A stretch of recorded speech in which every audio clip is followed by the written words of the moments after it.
নেন ভাড়া নেন। ভাঙতি নাই? না নাই। আচ্ছা, আপনার কোনো ছোট ভাই বোন চাকরির প্রিপারেশন নিচ্ছে নাকি? আসলে বইটা দেখে জিজ্ঞেস করলাম। আচ্ছা এখানে যাবে? পাওয়া যাবো। আরে আপনি হ্যাঁ, রিক্সা রেখে একটু বিরাইতেছিলাম। আপনি কি পড়াশোনা জানেন নাকি? কোন রকম গ্রাজুয়েশন কমপ্লিট করেছি। ভালোই তো। তো কোন সাবজেক্টে পড়াশোনা করেছেন আপনি? অ্যাকাউন্টিং এ মাস্টার্স। বলেন কি?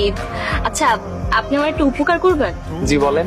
আমি প্রতিদিন সকাল 10টায় ভার্সিটিতে যাই, আমাকে প্রতিদিন নিয়ে যেতে আর দিয়ে যেতে পারবেন? পারবো। আর এই যে এটাই আমার বাসা। আচ্ছা এখন আমাকে একটু মেন রাস্তায় নামাই দিয়ে আসেন। আচ্ছা ওকে।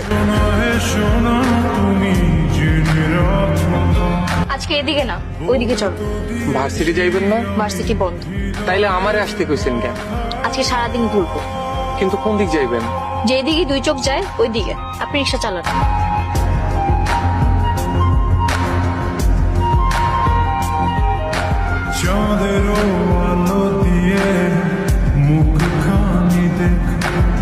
সে সকাল থেকে শুধু ঘুরতেছেন আর ঘুরতেছেন।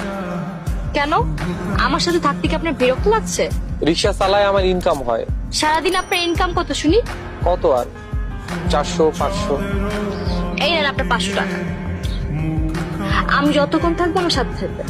আচ্ছা থাক, টাকা লাগবে না। জানেন আজকে আমার ভার্সিটির রেজাল্ট বের, 3rd সেমিস্টারে আমি ফার্স্ট হয়েছি। এটা তো খুবই খুশির সংবাদ।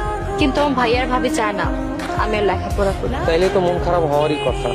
আপনি এক কাজ করেন, যার লগে আপনার বিয়া। এইটাই কি আপনার পছন্দের জায়গা? এই জায়গাটা একদম আমার গ্রামের মতন সুন্দর। আপনার মনে হয় গ্রাম খুব পছন্দ, তাই না? অনেক পছন্দ। আর কি কি পছন্দ আপনার? মানুষ পছন্দ। মানুষ? সবাইকে বাইরে থেকে যেমন দেখবেন, ভেতরটা একদম অন্য। মানুষ নিয়ে গবেষণা করতে আমার ভালো লাগে। আমাকে নিয়ে একটু গবেষণা করেন তো। আপনাকে নিয়ে গবেষণার কিছু নেই, আপনি একদম পানির মতো। আপনাকে বলছে আমি অনেক চালাক একটা মেয়ে। হাসছেন কেন? আপনার কথা শুনে আপনি খুব সিম্পল একটা মেয়ে। এখন কিন্তু আমি অনেক ইমপ্রেসড। বললাম না, মানুষ নিয়ে গবেষণা করা আমার খুব পছন্দের। আপনার কেমন মানুষ পছন্দ? একদম সিম্পল। আমার মতো, তাই না? অনেক দেরি হয়ে যাচ্ছে, আমার রিক্সা জমা দিতে হবে। চলেন যাই। আচ্ছা ঠিক আছে চলেন।